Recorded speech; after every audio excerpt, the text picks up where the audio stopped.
Have you ever found yourself maybe staring at a pile of bills or just trying to figure out a credit card statement and feeling kind of lost? Oh, definitely. That feeling. Yeah, and maybe you thought, man, I really wish someone had taught me this stuff back in high school. It's such a common feeling, isn't it? Totally. That feeling of being, overwhelmed by money decisions, especially when you're just starting out, it's super common. And that's exactly why, well, all across the U.S., there's this growing trend. More and more high schools are actually requiring personal finance education before you graduate. Right. On the surface, it seems like such a clear win, doesn't it?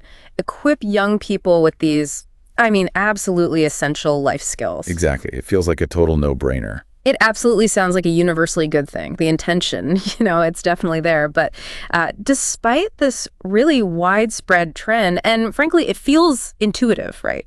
Yeah. There's actually been this significant ongoing debate among researchers, policymakers too. Does high school financial education actually work? Like, does it truly make a measurable, lasting difference in how young people handle their money? Or is it maybe just one of those, feel-good policies? Right. Something well-intentioned, but maybe doesn't really move the needle where it counts. Exactly. Does it change behavior? And that, right there, that's the central question we're really digging into today. Our mission for this deep dive is to unpack a really comprehensive study, super meticulous, and it tackles this exact question head-on. Okay. We're going to look at its methodology, which is pretty rigorous, its findings, which are actually surprisingly clear, and maybe most importantly for your understanding, what it all suggests about how to make these programs, genuinely effective. Good. Because the how seems really important here. Totally.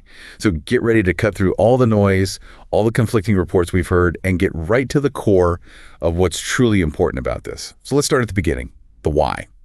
Why are schools suddenly pushing so hard for mandatory financial ed?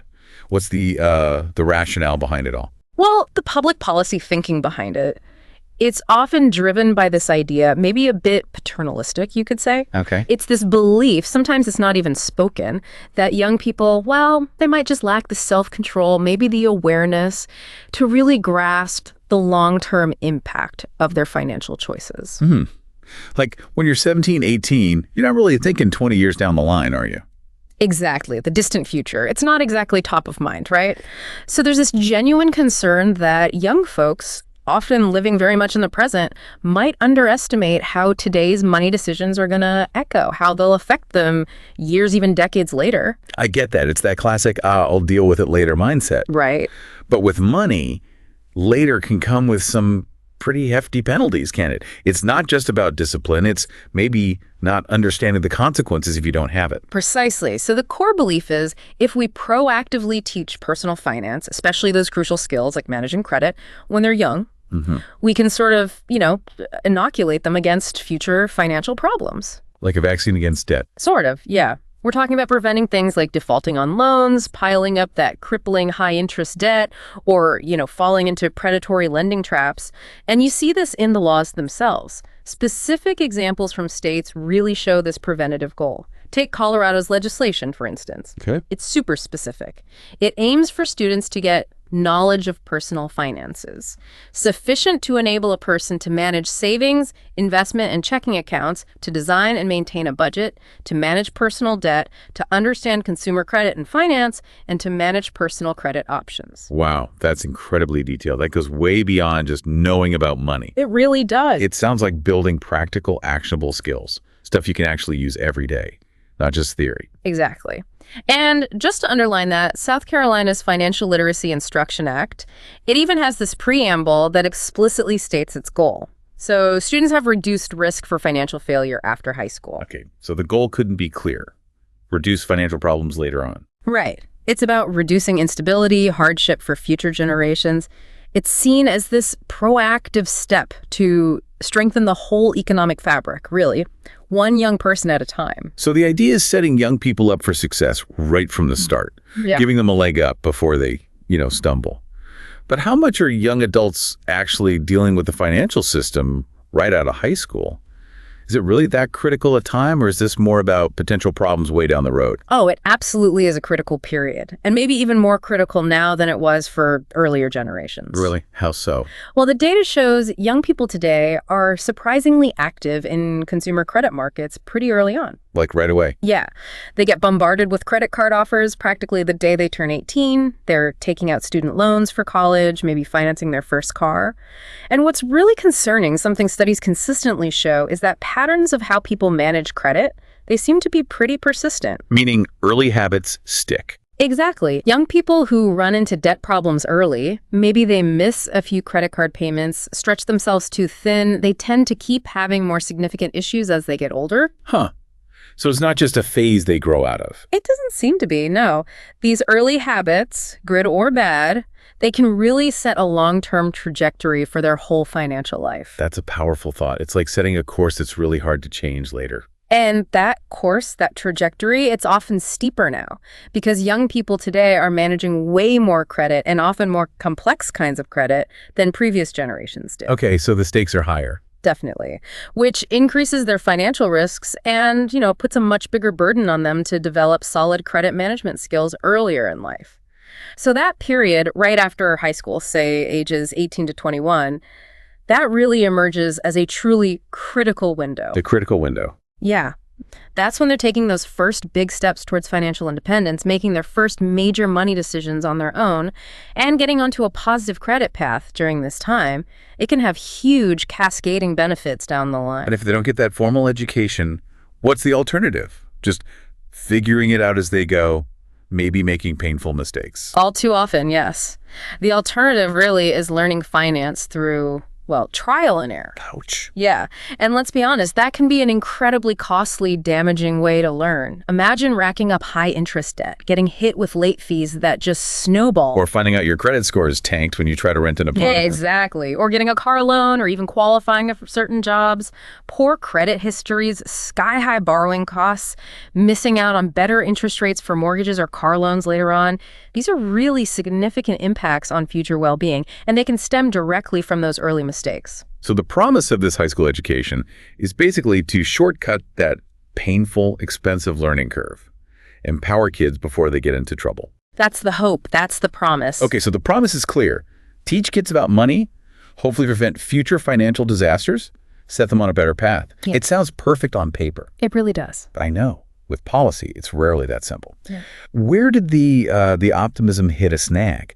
If it's such a great idea, why has there even been a debate about whether it actually works? Because the evidence, from previous research, it's been, to put it mildly, a mixed bag. Mix how? Actually, often quite discouraging. Several big review studies, the ones that look at lots of different papers together, Right. They concluded pretty skeptically, stating quite clearly that financial education seems to have limited or no ability to influence future financial behaviors. Wait, limited or no ability? That's pretty damning. It is, isn't it? It directly contradicts that whole policy rationale we just talked about. It absolutely does. How is that possible? How can something that seems so logical, so beneficial, just not show results?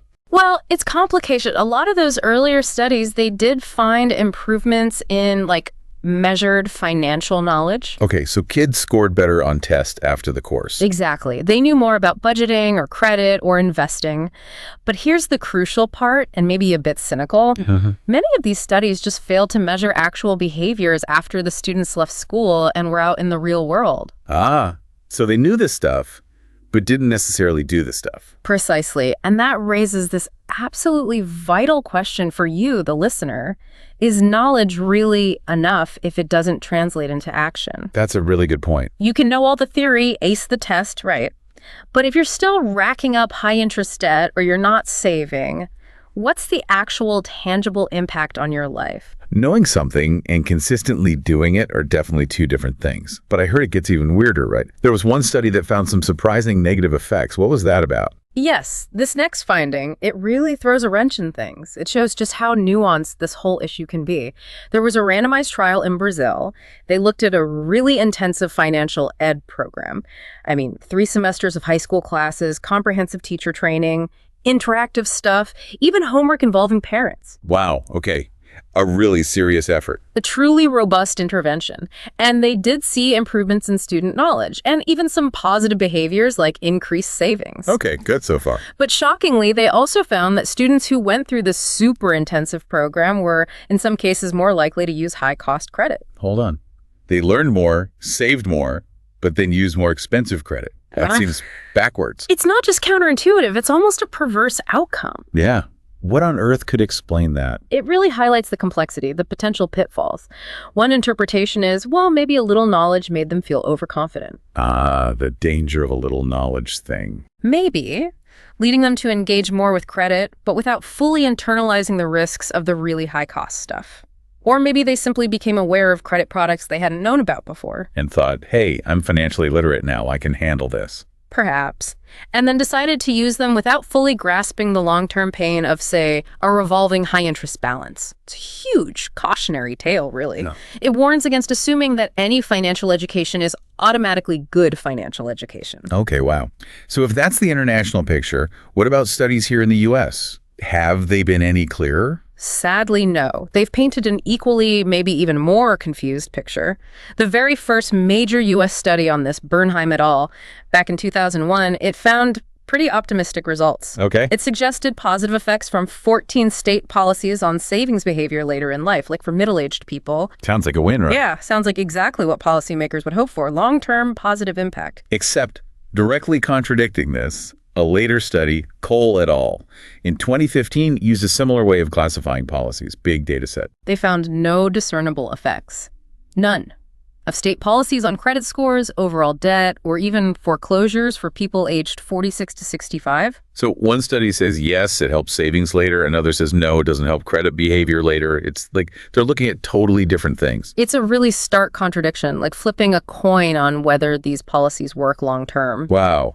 And then I remember reading about Brown et al. Yeah. In 2016. Their results were even more kind of confusing. Indeed. They looked at 17 states with these policies, found some promising stuff. Lower non-student debt, fewer loan defaults for young adults like 19 to 29. Okay, that's positive. That fits the prevention goal. Right. But here's the really perplexing twist. They also found that economics education, which remember is often taught together with personal finance in high school, that was actually associated with young people borrowing more and defaulting more. Wait, what?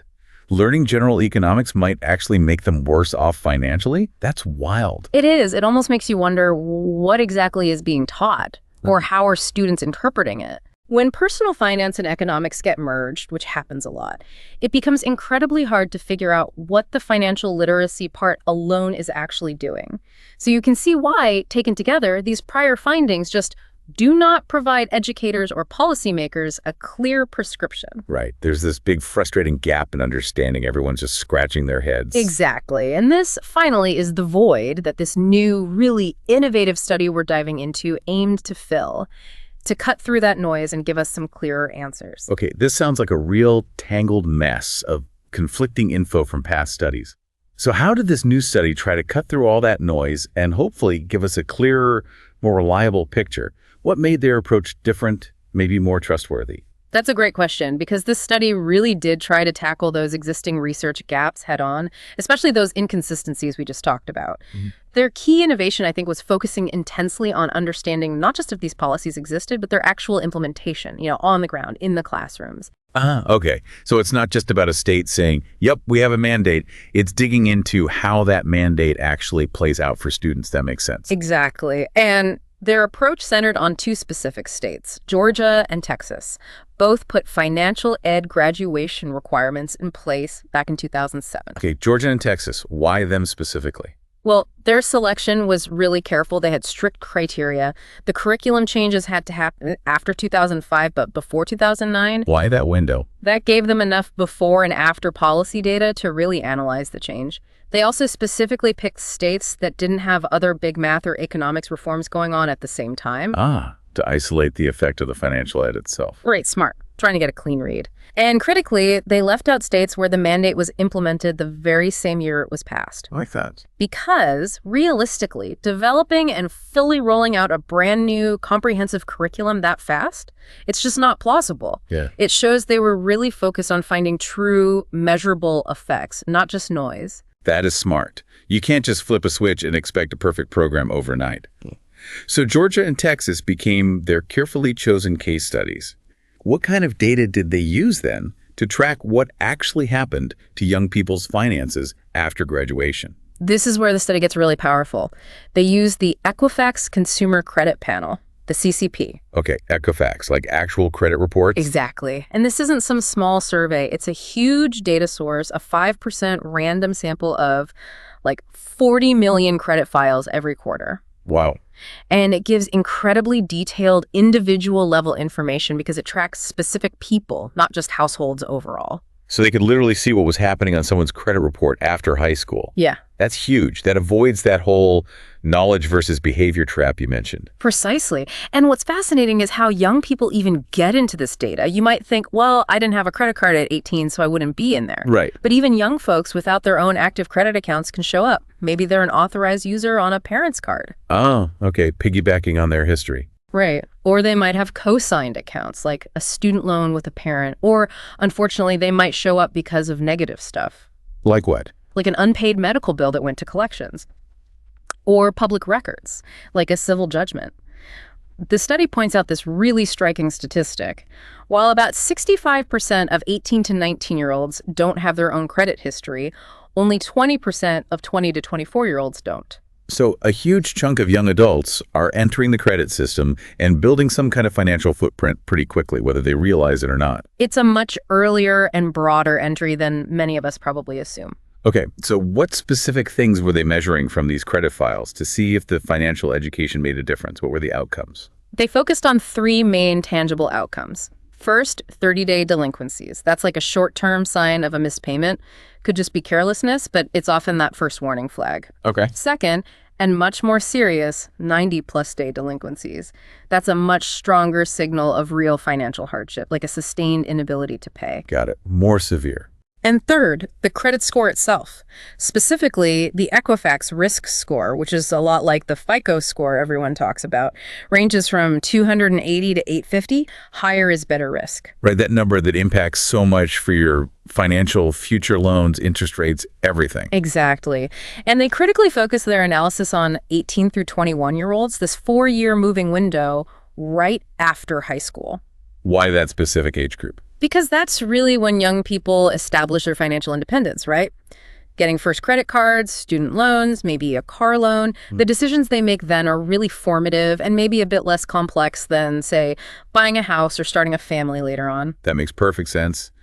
They're out of high school, probably dealing with credit on their own for the first time before those really huge life events kick in.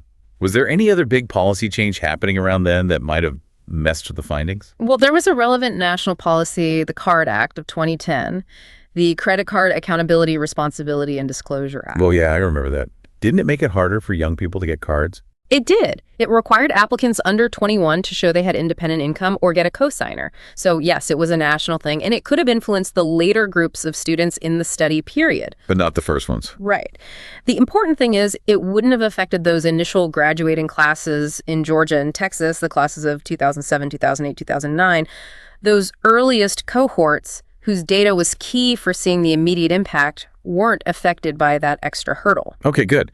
So they had specific states, amazing individual level credit data, and a tight age group. Now, the big methodology question. How do they actually compare the states with the policies to states without them to figure out if the policies really caused the changes? Right. This is where it gets pretty sophisticated. They use a statistical technique called the synthetic control strategy. Synthetic control, what's that? Imagine trying to find a perfect clone of Georgia or Texas, like a doppelganger state. A state that's demographically and economically identical, but crucially, didn't implement these financial ed policies. That's basically what synthetic control does. It creates a weighted combination of other states that most closely mimics the treated state before the policy went into effect. Whoa. So it builds an artificial comparison state. Exactly. It's a really powerful way to simulate a control group when you can't do a real-world experiment, like randomly assigning policies to states. And they matched on a huge list of state-level factors: GDP, income, poverty, housing prices, unemployment, education levels, region, private school enrollment, spending per student, even racial and ethnic demographics. Really comprehensive matching. Okay, so it's like building a custom-tailored control group for each state. That sounds much better than just picking, say, a neighboring state. So once they had this synthetic twin, how did they measure the policy's effect? Then they use what's called a difference in differences approach, or diff in diff. It compares the credit outcomes, those delinquencies and scores in the treated states, Georgia and Texas, versus their synthetic controls, both before and after that 2007 policy implementation. So like a before and after picture for both the real state and its synthetic twin. Exactly. And then you see if the change in the real state was significantly different from the change in the synthetic state. Got it. That difference in the changes is the estimated effect of the policy. Precisely. Now, this relies on a few key assumptions, like people mostly staying in their state after high school, that the policy exposure is right for the treated group, and critically, that the credit trends would have been parallel between the real state and its synthetic twin if the policy hadn't happened. It's really considered a gold standard for this kind of policy evaluation. This all sounds incredibly rigorous, much more careful than maybe some of those earlier studies. But wasn't there like a really critical aha moment in their method that explained why past studies might have been so confused? This is the part that kind of blew my mind. Yes. Here's where it gets really illuminating. And it points to a major potential flaw in a lot of prior research. See, previous studies often use the date of financial education policy was approved or passed by the legislature as their start date. Okay, the day the law was signed. Seems logical. Seems logical, right? But this study explicitly tested that approach. And guess what they found when they used the approval date? Nothing. Precisely estimated null effects. Exactly. If you looked at the policy's impact based on when the law was passed, it showed zero impact from financial education. None whatsoever. Wow. So if a law passed in, say, 2004, but didn't actually start in classrooms until 2007, and those other studies looked at the 2004 date, they would have concluded it didn't work. That completely explains the mixed bag problem. Doesn't it, though? The crucial insight, the major revelation here, is that the actual implementation date, the date when students actually started receiving the education in their classrooms, that's what truly matters. The start date in schools, not the start date on paper. Exactly. And in both Georgia and Texas, remember, the mandates were passed a full 3 years before they were actually implemented in schools. That huge timing gap likely explains a ton of those conflicting, null, or just plain confusing results from earlier research. That is fascinating. A simple timing mistake could derail the whole understanding. And they found something else really revealing about timing, too. They saw that each successive graduating class under a new policy shows increasing improvements on credit behaviors. Meaning, the longer the policy was in place, the better the results got. Yeah. Which suggests that maybe schools got better at teaching it over time, or more consistent, or maybe teachers got more comfortable. Whatever the reason, the effectiveness seemed to grow as they ironed out the kinks. It wasn't just a one-time effect. Okay, let's unpack this. This is the moment we've been waiting for. After all that careful methodology, figuring out the critical timing piece, what did this study actually find? Does high school financial education work or not?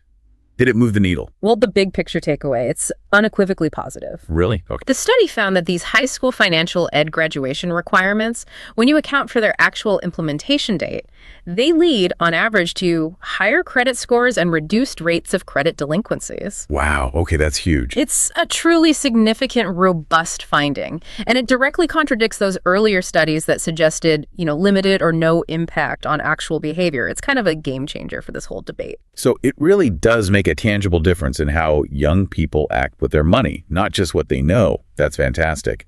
But does that just mean more kids felt confident and opened credit accounts, creating more data? Or was it really about how they use credit once they had it? That's a really perceptive question. And importantly, the study found it did not change the fraction of young adults who got credit files in the first place. Ah, okay. So the positive effects aren't just because more people entered the system. It's about how they behaved once they were in the system. Gotcha. Better behavior, not just more participants. Exactly. And as we just touched on, that really fascinating trend emerged. The effects grow in magnitude for each subsequent cohort. The kids graduating later seem to benefit even more. Right. Why do you think that happened? Why stronger effects for later classes? Was it just schools getting better at it or something else? The study suggests a few really plausible reasons. It could definitely be partly due to, delays in getting it fully implemented across all schools and estates. So maybe more students in later years actually got the full intended program. Makes sense. A statewide rollout takes time. Or, yeah, maybe teachers themselves just got more familiar, more confident, more effective with the curriculum over time. They learned what worked, right? Practice makes perfect, even for teaching new stuff. Could be. It's also possible that as more students went through it, you got stronger positive peer effects, social network influences. Like kids talking to each other about managing money, reinforcing good habits. Maybe. Whatever the exact mix of reasons, that pattern of increasing effectiveness for later groups is really clear and compelling. Fascinating. Okay, let's dig into the specifics now, starting with Georgia. What were the concrete results there? And what was Georgia's, secret sauce that might explain why their results seem particularly strong? Yeah, Georgia really stands out as a prime example of, let's say, effective implementation. For those 30-day delinquencies, those first missed payments, the third group of students to get the education, they saw reductions of 1.84 percentage points. Okay, 1.84 percentage points. Is that a lot? We'll put it this way. That's roughly a 50% reduction compared to the average rate for the earlier cohorts who didn't get the education. 50%? Wow. Okay, cutting initial missed payments in half. That's huge. It really is. And for the more serious 90-plus day delinquencies, the reductions were substantial and they kept growing. It was 1.3 percentage points lower for the first year's class, 2.8 for the second, and a whopping 4.0 percentage points for the third class. 4 points lower for the really serious defaults by year 3. Right. Which translates to reductions ranging from about a quarter to nearly 90% of the average rates seen in the uneducated groups. Just massive improvements, especially on the severe end. Those are truly dramatic drops, especially for those 90-day ones that can really wreck a credit report. What about credit scores, the overall health indicator? Absolutely. Georgia saw significant and, again, progressively larger jumps in credit scores. It was 7 points higher for the first cohort, 18.3 points for the second, and an impressive 26.7 points higher for the third cohort. 26.7 points. Relative to what, roughly? Relative to an average score of about 608 for the earlier cohorts. So yeah, a nearly 27-point jump on average, that's substantial, especially for young adults just starting out. Definitely. That can easily be the difference between getting approved for a loan or not, or getting a much better interest rate, saving them real money. For sure. Which naturally leads to the big question. What exactly did Georgia do differently? What was their secret sauce to get these really standout results? Yeah, I'm all ears. This is the part everyone wants to know. Yeah. How did they make it work so well? Okay, so Georgia's implementation, it had several really unique and you could argue crucial components that set it apart. Their mandate was approved in 2004, but they carefully implemented it starting in 2007. They designed a specific one-semester economics course, and within that, they included a dedicated Let's Make It Personal unit. Let's make it personal. I like that. How much of the course was it? About 1/5 of the course time. So it wasn't just a quick mention. It was a structured segment covering things like financial planning, savings, insurance, credit. They even used economic simulations to make it more applied, more engaging. Okay, dedicated time, specific topics. What else? But here's the really crucial part, I think, and this is where a lot of states maybe fall short. First, Georgia provided significant funding, actual money, for 2 dedicated experts specifically to train teachers on this new curriculum. Dedicated teacher training. That sounds key. Absolutely vital. It helped standardize what was being offered across the state and made sure teachers felt confident and prepared to teach this new specialized stuff. And it wasn't just a one-time thing either. Continuous professional development, ongoing support was available from the Georgia Council for Economic Education. They reported training something like 2,400 teachers in 2015 alone. Wow. So it wasn't just handing teachers a textbook and saying, good luck. It was real investment in making sure the people delivering the content were trained, supported, had resources. That feels like it would make a huge difference in the classroom. You'd think so, right? Second, Georgia tied things like school funding, sometimes teacher evaluations, to teachers having the right certifications, either specifically in economics or a broad social studies certification that included it. So an incentive for teachers to be qualified. Right. It reduced the chance of, just assigning the course to any teacher who had a free period, whether they knew the material or not. Makes sense. And third, and this is a big one for accountability, the student standardized tests. They actually included personal finance content. Oh, okay. So it was on the test. Yep. Which created this powerful tangible incentive for schools, for teachers, to actually take the personal finance curriculum seriously because it directly impacted their accountability scores and, frankly, sometimes their budgets. Okay, that is a truly comprehensive approach. You've got the mandated content, serious ongoing teacher training, accountability for the teachers, and assessment for the students. It sounds like a whole ecosystem designed for success. That's a good way to put it. Now, what about Texas? Similar mandate, same timing. Were the results just as strong? What were the differences there? Texas also showed positive impacts. Definitely important to note that. But yeah, there were some key differences, especially in the size of the effects compared to Georgia. Their mandate, also approved 2004, implemented 2007. They merged personal finance into a half-credit economics class. Okay, half a credit. They saw those 30-day delinquencies go down by 1.4 percentage points. That's about 40% of the average rate, so still a really significant improvement. So good, yeah. For the 90-plus day ones, the serious ones, reductions were 1.7 percentage points for year 1, 3.4 for year 2, and 4.7 for year 3. Again, big reductions representing like 1/3 up to nearly 95% of the average levels for those later cohorts. Okay, so still really preventing those serious defaults over time. And credit scores. Credit scores also went up, 5.7 points for the first cohort, 15.1 for the second, and 23.1 points for the third cohort, relative to an average score around 607. So still very positive, measurable impact across the board. But maybe, yeah, not quite as large as Georgia's, especially those credit score gains in the first couple of years. What were the differences in how Texas implemented it that might explain that? Right. And this is where those seemingly subtle differences in implementation become really telling, I think. While Texas also had strict standards for the course and generally required teacher certification for economics, the level of enforcement for that certification, especially when it came to the personal finance part, the study called it unclear. Okay. Less certainty about teacher qualifications for this specific content. Possibly. And a key difference from Georgia, Texas did not specify how much time should be spent on each topic within that economics course. So the balance between general econ and personal finance could vary a lot. Could be ambiguous, yeah. Left more up to individual teachers or maybe schools. Yeah. And crucially, there was no standardized personal finance testing on Texas's statewide graduation exams. So no direct incentive to prioritize it on the big high-stakes test. If it's not tested, it often gets less focus. Right? Yeah, that's often the reality in education, yeah. And what about teacher training in Texas? Was it different too? Another significant difference. While there were low-cost ways for teachers to get training in Texas through organizations like their Council on Economic Education, the Dallas Fed, service centers, even volunteer groups and credit unions. Resources existed. Resources were available, yes. But there were no state requirements for teachers to get training specifically for the personal finance content. Okay, so it was optional, not mandated or incentivized like in Georgia. Exactly. So this overall lack of sort of centralized, mandated training and maybe less accountability for the specific personal finance content itself. That likely explains some of the difference in the size of the results between Texas and Georgia. It really underlines that it's not just about what the law says, but what actually happens in practice. It really shows how the political economy of state education policy can be incredibly nuanced. These subtle differences matter hugely. And these policies were also put in place during a really rough economic time, weren't they? The Great Recession was starting right around then. Did the study consider that? Yes, absolutely. It's crucial to acknowledge that context.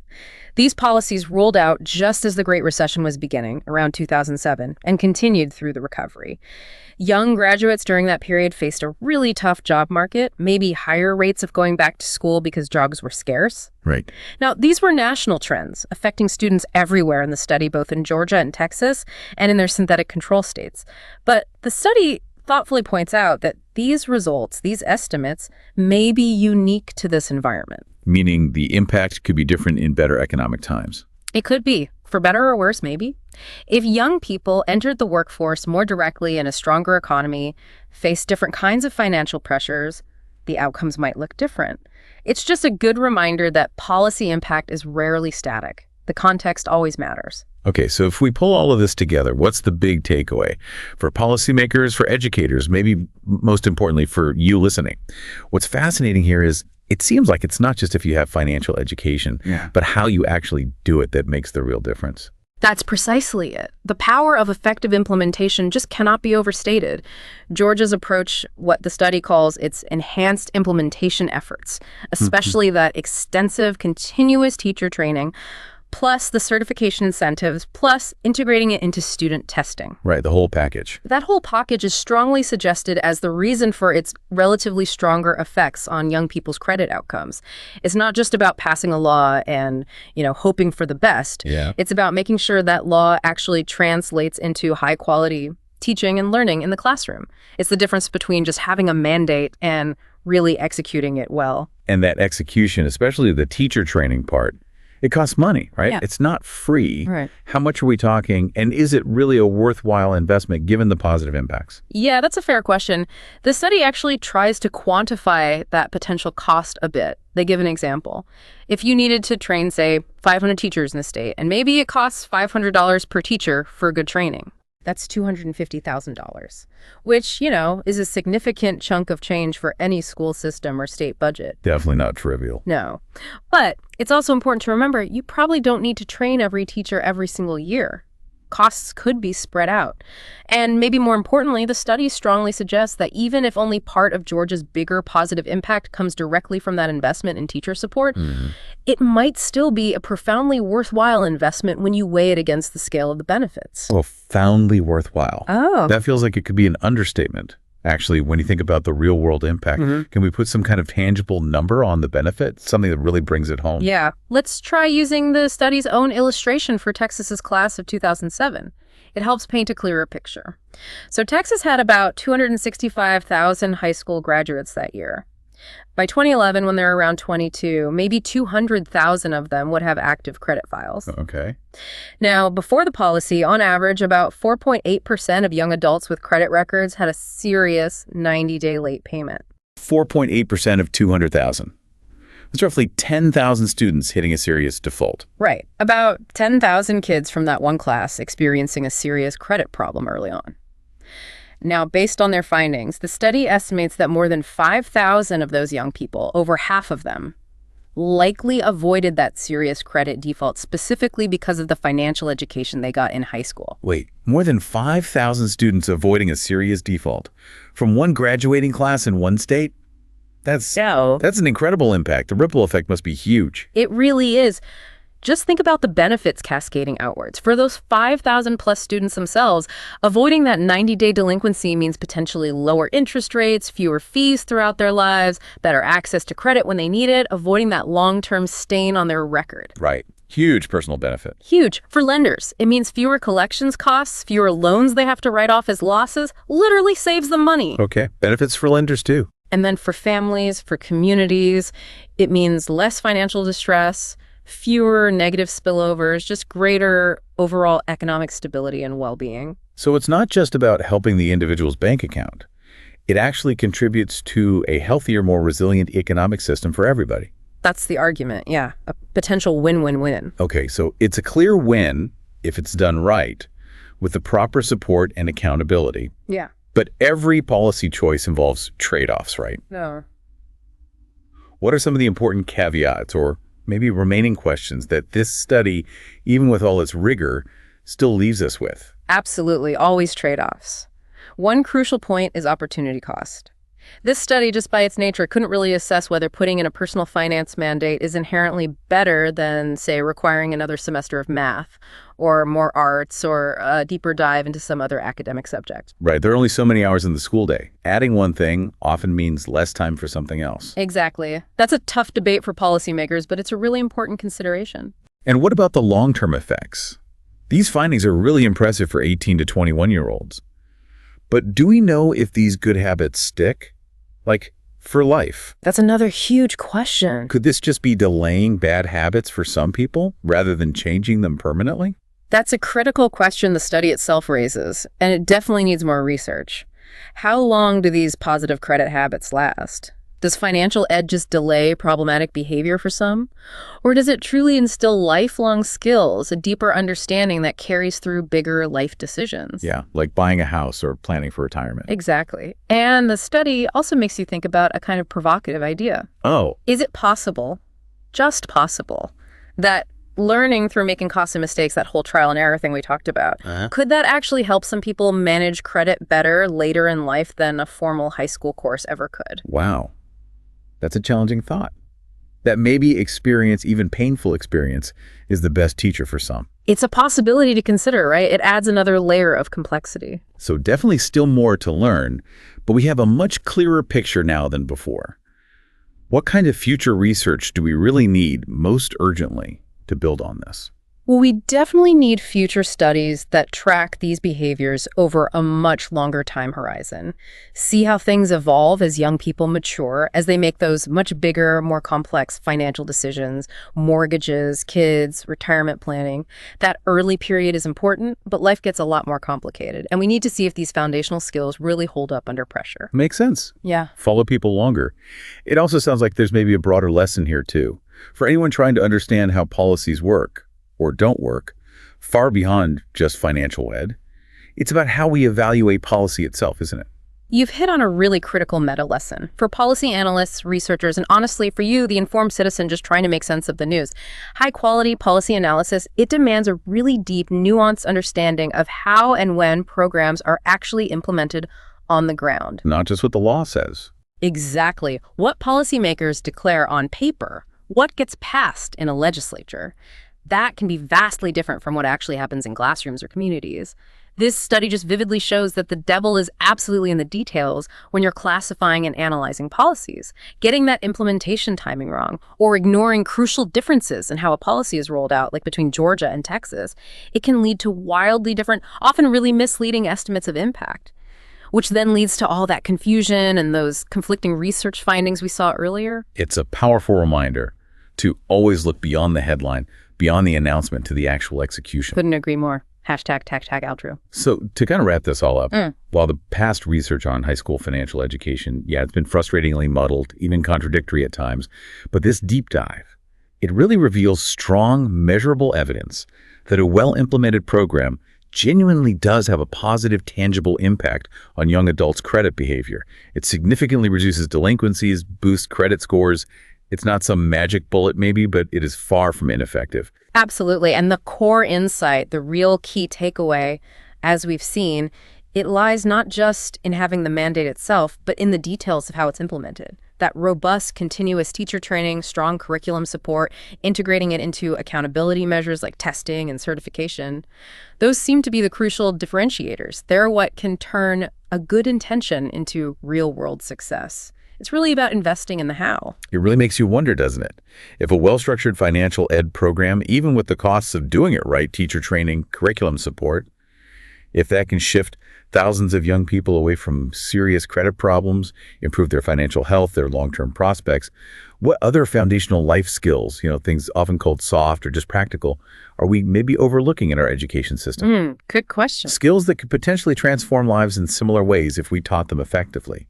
What might you have benefited from learning back in high school that could have really profoundly impacted your adult life? Not just financially, but, in any aspect of living well. Something to think about. Definitely something to consider as you navigate your own well-informed path.